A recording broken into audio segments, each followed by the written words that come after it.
नमस्कार भाइयों और बहनों, आपका स्वागत है हमारे चैनल ये कैसे देशभक्त में। तो जी, एक खुशी की बात है कि ये अपना भोपू आ गया है। तो इस भोपी से थोड़ी सी आवाज़ बेहतर हो जाएगी। कोशिश करते हैं, देखें ये भोपू से कितना फ़र्क पड़ता है।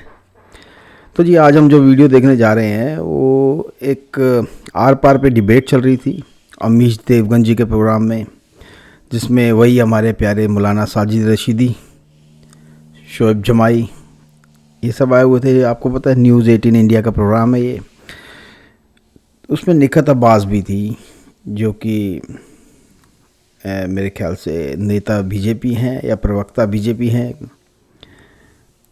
तो जी, वो इस बार तो किसने ली है साजिद भाई की, मौलाना साजिद रशीदी जी की, तो वो हैं निखत अब्बास। आइए चलिए देखते हैं वीडियो को और फिर आप देख के बताइएगा कि कैसी ली है निखत अब्बास जी ने। तो चलिए शुरू करते हैं वीडियो को।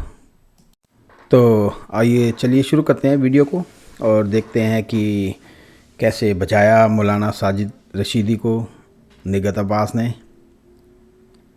जी जी जी, मैं सिर्फ ये कहना चाहता हूं, उन्होंने एक बात साथ में जोड़ दी कि साहब ये देश रहने काबिल नहीं रहा, और उसी ने उनकी उस सारी बात को ढक लिया। उस पर कोई नहीं जा रहा कि इनके बच्चे कहां पढ़ रहे हैं, कितना पैसा लग रहा होगा, उस पर कोई नहीं देख रहा है। बस इस बात पे आ गए कि साहब ये देश में नफरत है। मैं सिर्फ ये कहना चाहता हूं, देश में अगर नफरत भी है, मेरे घर में अगर मेरे भाई के साथ मेरी नहीं बन रही है, नफरत है, मनमुटाव है, झगड़े हो रहे हैं, तो इसका मतलब ये थोड़ा मैं अपना घर छोड़ के चला जाऊं। इसका मतलब ये नहीं बनता। इसका मतलब ये है कि घर में बैठो, भाई के साथ विचार विमर्श करो, उस झगड़े को सुलझाओ। भाई तो आपस में बैठना चाहते हैं, लेकिन दोनों तरफ में तुम जैसे लोग भी तो हैं जो भाइयों को बैठने नहीं देते आपस में। अगर भाई आपस में बैठ गए तो भैया आपकी भी तो दुकान बंद हो जाएगी। ये तो आप सोचते नहीं है ना, ये आप बताते नहीं है लोगों को। बस ऊपर ऊपर से तो बहुत मीठे बने रहते हैं। दोनों तरफ में है भाई ऐसे प्यारे भाई। यही मामला देश का है। देश में अगर कहीं मनभेद मतभेद है तो उसको बैठ के सुलझाया जा सकता है। हिजरत करना, दूसरे मुल्क में जाना, ये कोई अक्लमंदी की बात थोड़ा ही है। जो मुसलमान तकरीबन 85 मरतबा अपने सजदे के लिए अपनी माथे को जो है जमीन पर रखता है, वो मुसलमान कैसे है कि देश छोड़ के चला जाऊं? वो नहीं सोच सकता।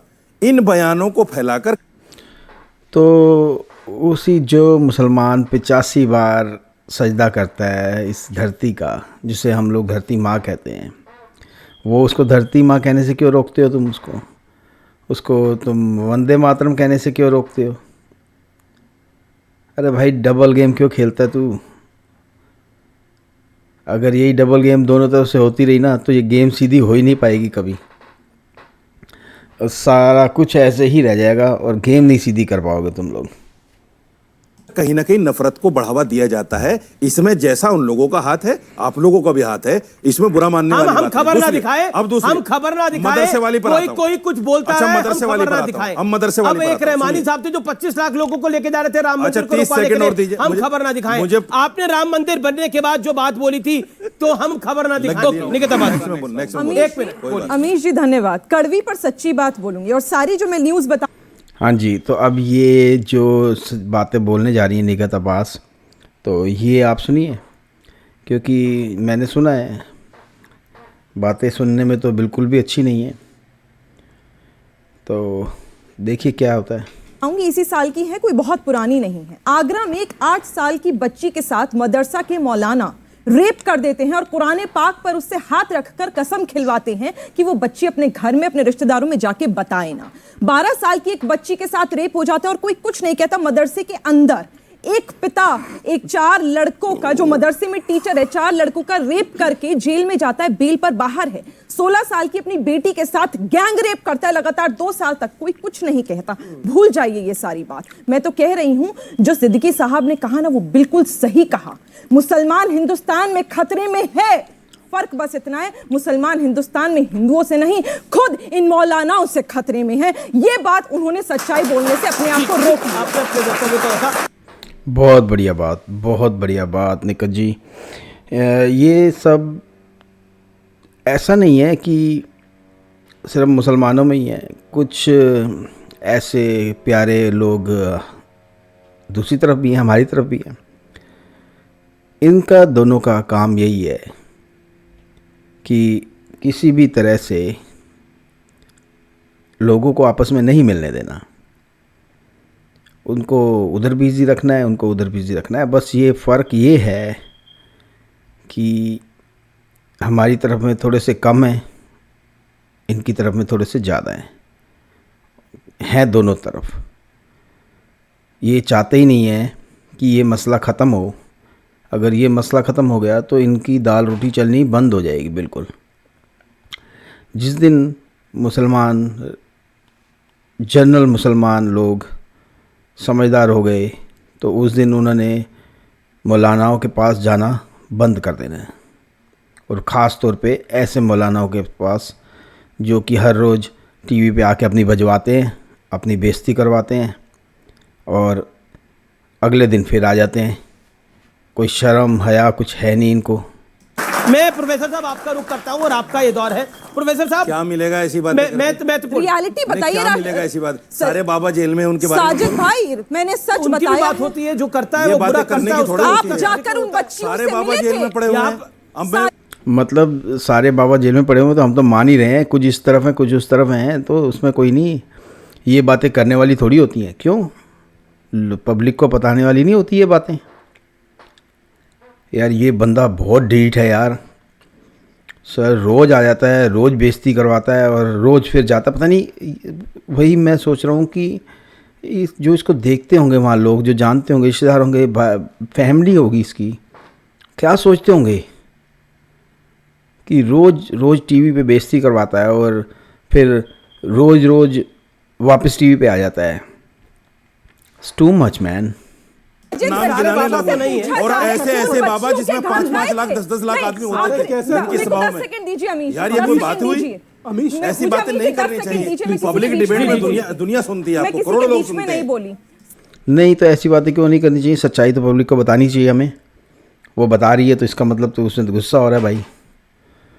मैं बोल नहीं सकता कि ये रोज बजवानी इसने अपनी। साजिद रशीदी जी को बहुत दिक्कत हो गई अगर ये बोल दिया गया जुमे की जगह इतवार बाबाओं का नाम ले लो ना, बाबाओं का भी नाम ले लो। छुट्टी के लिए दिक्कत नहीं है, बाबाओं का भी नाम ले लो। आप इनसे पूछिए ये डिबेट इस पर है ही नहीं। क्या उन बच्चियों के परिवार अमीश डिबेट इस पर है क्या कि रेप किसने कर लिया? ठीक है, ये विषय यही पता नहीं डिबेट किस पर है। ठीक है, आपने अपने बात यही पता नहीं डिबेट किस पर है।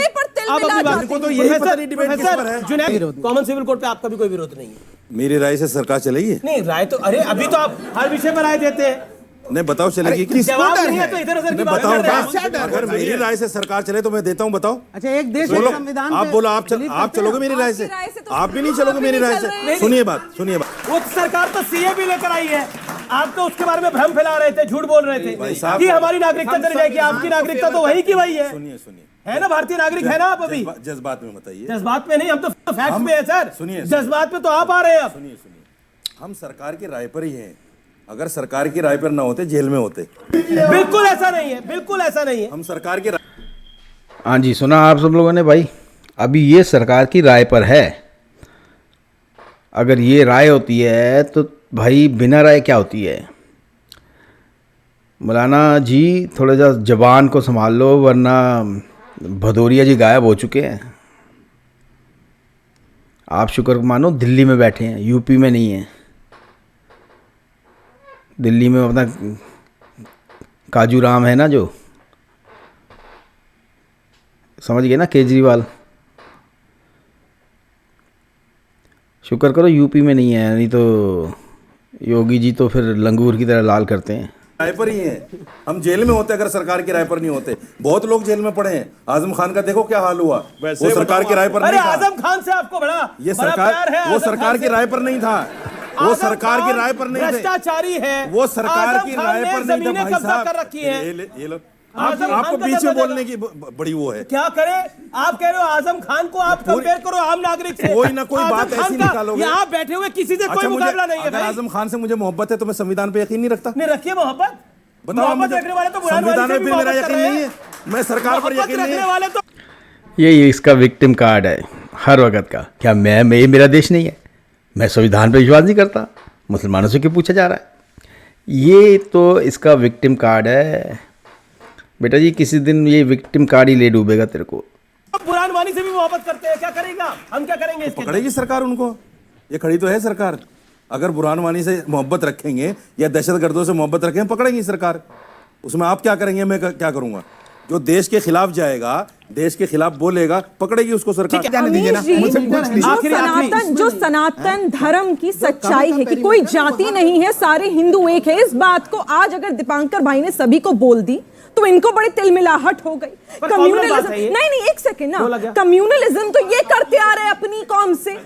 कम्युनलिज्म तो ये करते आ रहे हैं। इन्होंने अभी तलाक की बात उठाई कि तमाम हिंदू मर्दों ने तलाक दिया हुआ है। जाके वेद अगर पढ़े होते तो पता होता हिंदुओं में तो तलाक होता ही नहीं है। आप तो कम्युनलिज्म कर रहे हैं मुसलमानों में। महिलाओं को तलाक तलाक तलाक बोलकर आप बेघर कर रहे हैं, वो है कम्युनलिज्म। जैसे आपने कहा हलाला कर रहे हैं, बेटियों को प्रेग्नेंट कर रहे हैं, वो है कम्युनलिज्म। और छोड़ देते, मदरसे की बात थी ना। अरे चुप अमीश भाई, ये कम्युनलिज्म की बात कर रहे हैं। डबल स्टैंडर्ड तो उन्होंने यहां दिखा दिया। शरिया के नाम पर मदरसों में बच्चों को सिर्फ कुरान पाक पढ़ाएंगे, कंप्यूटर नहीं देंगे, जो मोदी जी ने कहा है। और आज ही कह रहे कम्युनलिज्म दीपांकर भाई कर रहे हैं। तो जी वीडियो हो गया यहाँ पे ख़त्म। ऐसे बहुत ही कम लोग हैं जो इतना खुला बोलते हैं। एक हमारे रिजवान भाई हैं ऐसे बोलने वाले, और ये निगहत अब्बास जी भी हैं काफ़ी लोग हैं, लेकिन कम है बहुत। ये थोड़े बढ़ जाएंगे तो शायद कोई चेंजेस हो सकते हैं। तो आइए चलिए बात करते हैं। तो हाँ जी भाई लोगों, वीडियो तो हो गया ख़त्म। तो कैसा लगा आपको? ये एक शेरनी के जैसे निगहत अब्बास बोली हैं और बजाई है उनकी, हमारे प्यारा मौलाना साजिद रशीदी जी की अच्छी तरह बजाई है, और इनके बजानी बनती भी है। तो जी इस बार ये भोपू से बताना मेरे को कि आवाज़ में कुछ फ़र्क पड़ा है कि नहीं पड़ा। पड़ना चाहिए आवाज़ में फ़र्क। तो मैं आगे और भी कुछ करके देखता हूँ जिससे कि और बेहतर हो। तो जी कैसा लगा वीडियो ये मुझे कमेंट्स करके बताना, और प्लीज़ चैनल को लाइक करें, शेयर करें और सब्सक्राइब करें। और मैं आपको मिलूँगा अगले वीडियो में। तब तक के लिए नमस्कार।